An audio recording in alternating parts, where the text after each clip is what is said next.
A coaching legend who walked the Lamar dugout as both player and coach, Jim Gilligan, native of Bayside, Queens, New York. Growing up, Jim imagined living one type of life from an early age, a baseball life.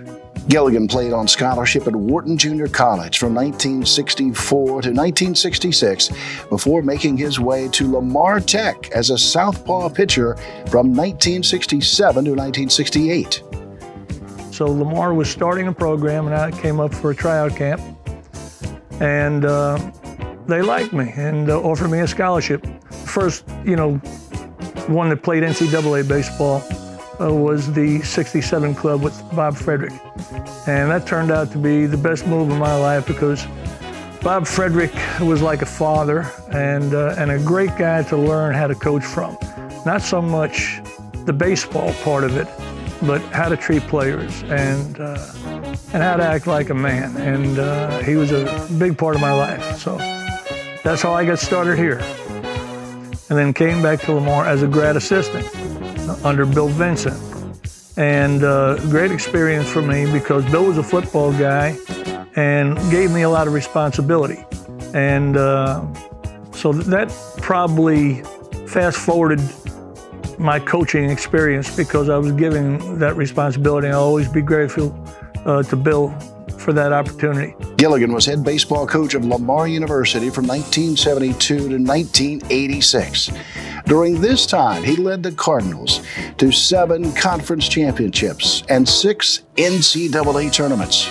The Cardinals won 3 straight championships, 1975, 76, and 77, the first time that happened. The best pitching coach around ever. I mean, he did more, take talented kids and or players and get them to a new level. But he was competitive and he wanted to win, and he would do so in so many different ways. There are stories where he would leave the dugout or tell somebody that I'm going to get thrown out. And I'm going to get thrown out, and this is what I'm going to do, and this is what we're going to do. And he would go up and be a crowd pleaser, and he would go talk to a player, and then there was always a strategy, always a reason for what he was doing, and it wasn't always apparent to those that were not familiar with him. But Jim Gilligan is one of the most competitive people on baseball or golf. Now, don't play golf with him. He will win. You won't know how he wins, but he'll win. But the same way with baseball. I mean, he had people strategies of mind games that he would play with the other coaches, with the umpires, with the players, and he was legend. He was legend for that. In 1986, Gilligan headed to the pros and became the pitching coach of the Salt Lake City Trappers of the Pioneer League. So I went to Salt Lake and I was a pitching coach, and I just fell in love with professional baseball. The Salt Lake City Trappers played baseball at Dirks Field for less than 10 years, but they left an indelible mark on both the city and professional baseball. They began their tenure in 1985 as members of the Pioneer League, a single-A team in a city that said it couldn't support a baseball team. They had no major league affiliations and could only pay players $500 a month. Despite these obstacles, in the 1987 season, they won an unprecedented 29 games in a row, a professional baseball record that stands to this day. While they did that, their part owner spent time at Dirks Field and all over Salt Lake City. That owner? Bill Murray. The Saturday Night Live alum and star of Ghostbusters would come coach first base for the team at home games, take over as the announcer. He'd even tend bar at Duffy's Tavern and carry on throughout the city. It was fun back then when Van actually put the team together in 1985, is that right? It was a completely independent team, and people said, you can't have baseball in Salt Lake, and we proved that you could. And I had the easiest job. I worked with the pitchers. And so I had fun with the guys down in the bullpen, and we ended up winning the conference championship or the league championship that year. This was 1986.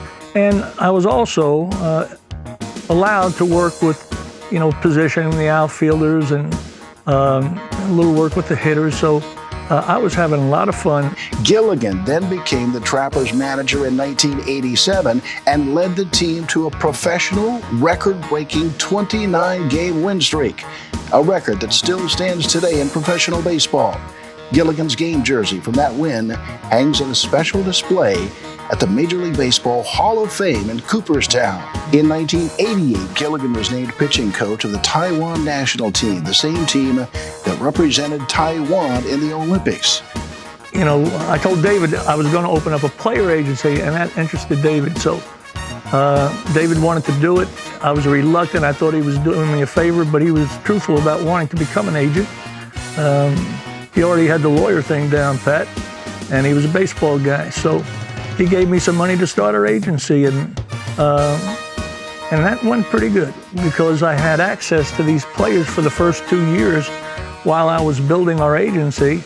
And we took on Taiwan. They started a league over there. We sent them players, and we represented them, and we took a percentage of their salary. So that got us to a break-even point on our player agency. And then I had Sandy Lamar Jr. that was ready to go with us. And at that time, Ann Richards was elected, and she ordered David to go to work, to stop this baseball stuff. And he became the chair of the Department of Transportation, as you know. And he got me back to Lamar because Lamar was floundering at the time. So he negotiated my contract, and they ended up paying me twice the money that they paid me the first time around.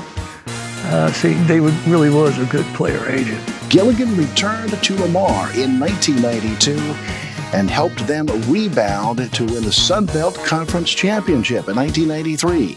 During his tenure, Gilligan guided Big Red fans to more than 1,300 victory celebrations as he posted 1,353 career wins, a mark that ranks 13th all-time in NCAA history.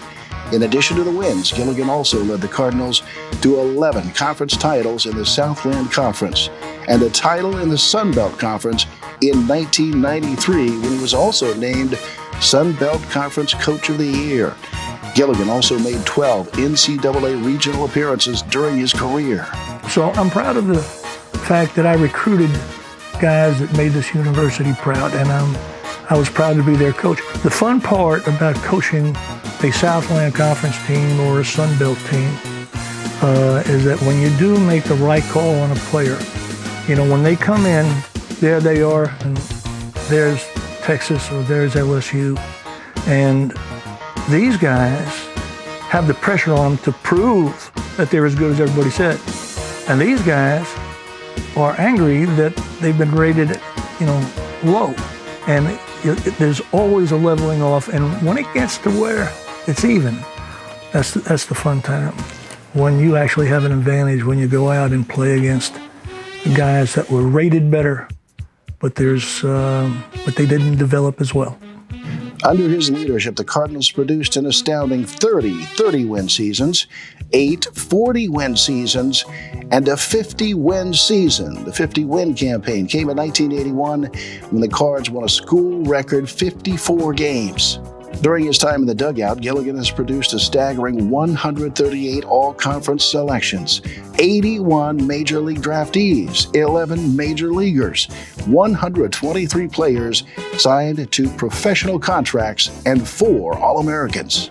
Coach Gilligan wanted to see these young men grow into adults with careers, whether it be baseball. He's had so many different players go on and play Major League Baseball. He's had players go on to coaching.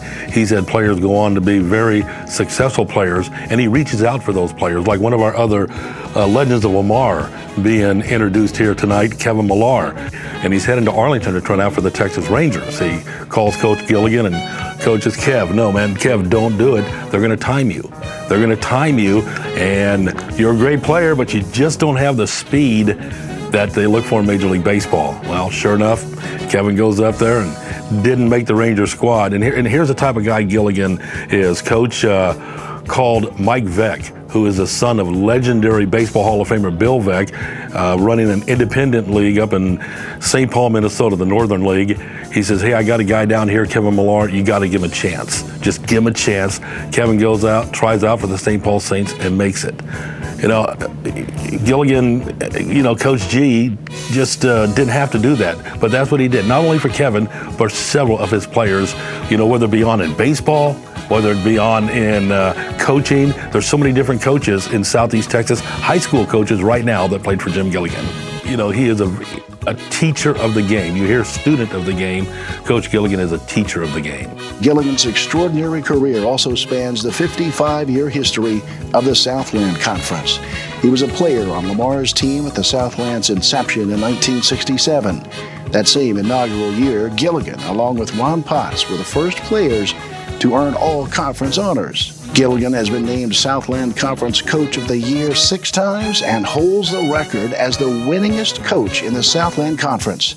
He coached a Southland Player of the Year, 5 Hitters of the Year, and 9 Pitchers of the Year. Gilligan has great pride in being named to an astonishing 4 separate decades teams of the Southland Conference. The all-decade team of 1960s as a player, the 1970s, the 1980s, and the 2000s as a coach. In 2016, the Southland Conference honored his exceptional accomplishments by renaming the annually awarded Southland Conference Champions Trophy to the Jim Gilligan Trophy. Gilligan has been enshrined in multiple halls of fame and honor. The 2004 Texas Baseball Hall of Fame, the 2011 Southland Conference Hall of Honor, the 2012 Lamar University Distinguished Alumni, the 2016 Lamar Hall of Honor, the 2016 Southeast Texas Coaches Hall of Fame, the 2017 Lamar University Baseball Hall of Fame, and the 2018 American Baseball Coaches Hall of Fame. Gilligan's journey has not been alone. His constant support has been his wife, Laverne. They will celebrate their 48th anniversary this year. Couldn't have done it without Laverne, because she had the best radar. And we'd usually have the recruits over our house, and I'd have a kid that everybody was recruiting, and she'd come in and she'd say, he can't play for you. And I would listen to her. And but she had that radar. She's always been right. Laverne deserves a lot of the credit on that. And we've had great kids, and I'm very proud of what they've done. Not just on the baseball field. I mean, we've had more guys going to pro ball than anybody in our conference for sure, and most programs in the country. We've had a lot of kids that went from not being drafted onto pro ball, but we've had senators, we've had doctors, we've had engineers, we've had guys in every aspect of life, and I'm really proud about that. If there is a Mount Rushmore of college baseball, Jim Gilligan's face is carved upon it.